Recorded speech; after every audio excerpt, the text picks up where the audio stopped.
حاشر الأموات سبحان راحم العبرات۔ بسم اللہ الرحمن الرحیم۔ دوسرے سپارے کو ہم پڑھ رہے ہیں جی، اور یہ دوسرا صفحہ ہے آج۔ یہ اگر میں غلط نہیں ہوں تو یہ آیت نمبر 137 سے آن ورڈ بنتی ہے، 137 سے 155 تک بنتی ہے۔ سورہ بقرہ میں اللہ تعالیٰ کیا فرماتا ہے آج ہم پڑھ کے بتاتے ہیں۔ عربی جو ہے اس کی آیت جو ہے وہ یہ ہے، الحق من ربک فلا تکونن من الممترین۔ ترجمہ کچھ یہ ہے، اور یہ حق اللہ ہی کی طرف سے ثابت ہے، تو تم ہرگز اپنے آپ کو شبہ اور شک کرنے والوں میں شمار نہ کرنا۔ اور ہر شخص کے لیے ایک ایک قبلہ رہا ہے جس کی طرف وہ عبادت میں اپنا منہ کرتا ہے، تو تم نیک کاموں میں سبقت کیا کرو۔ تم خواہ کہیں ہو، اللہ تم سب کو حاضر کر دے گا۔ بلا شبہ اللہ ہر چیز پر پوری قدرت رکھتا ہے۔ اور تم کسی جگہ سے باہر جاؤ تو اپنی نماز میں اپنا چہرہ خانہ کعبہ کی طرف رکھا کر، اور یہ حکم تیرے رب کی طرف سے بالکل حق ہے، اور اللہ تمہارے کسی عمل سے بھی اصلاً بے خبر نہیں ہے۔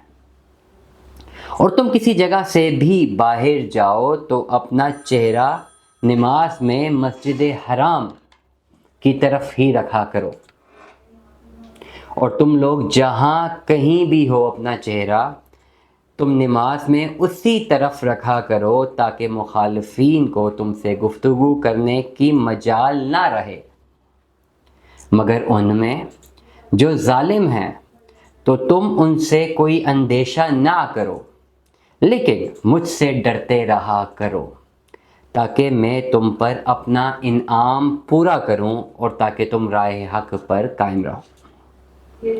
جس طرح ہم نے تم لوگوں میں ایک رسول کو بھیجا جو تم ہی میں سے ہے، اور جو ہماری آیت تم کو پڑھ کر سناتا ہے، اور تم کو پاکیزہ بناتا ہے، کتاب الہی سکھاتا ہے، اور حکمت کی اچھی باتیں بتاتا ہے، اور تم کو ایسی باتیں بتاتا ہے جو تم بالکل نہ جانتے تھے، تو تم میری نعمتوں کو یاد کیا کرو، وہ بھی تم کو عنایت سے یاد رکھوں گا، میں بھی تم کو عنایت سے یاد رکھوں گا۔ تم میری نعمتوں کو یاد کیا کرو، میں بھی تم کو عنایت سے یاد رکھوں گا، اور میری نعمت پر شکر کرو اور میری ناشکری نہ کرو۔ اے مومنو، تم صبر اور نماز کے ذریعے میری مدد حاصل کرو، بلا شبہ اللہ صابرین کے ساتھ ہے۔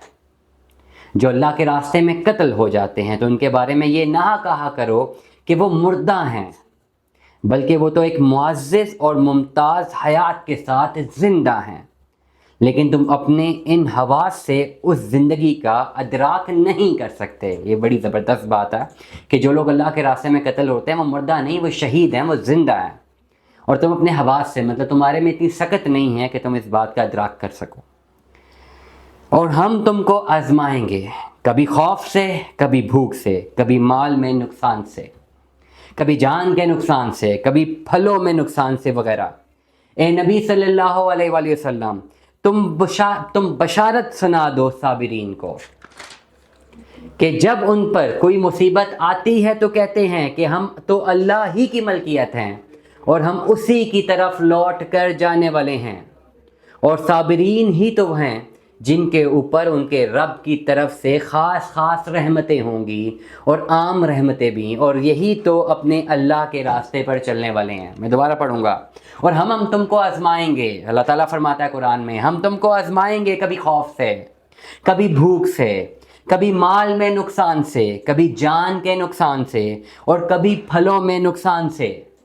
اے نبی صلی اللہ علیہ وآلہ وسلم، تم بشارت سنا دو صابرین کو، صبر کرنے والوں کو، کہ جب ان پر کوئی مصیبت آتی ہے تو کہتے ہیں کہ ہم سب تو اللہ ہی کی ملکیت ہیں، اور ہم اسی کی طرف لوٹ کر جانے والے ہیں، اور صابرین ہی تو ہیں جن کے اوپر ان کے رب کی طرف سے خاص رحمتیں ہوں گی، اور عام رحمتیں بھی ہوں گی، اور یہی تو اپنے اللہ کے راستے پر چلنے والے ہیں۔ آج کی آیتوں سے ہمیں یہ سبق ملتا ہے کہ جن لوگوں کو نقصان ہوتا ہے ان کے بارے میں خدا نے قرآن میں کیا فرمایا۔ صدق اللہ العظیم۔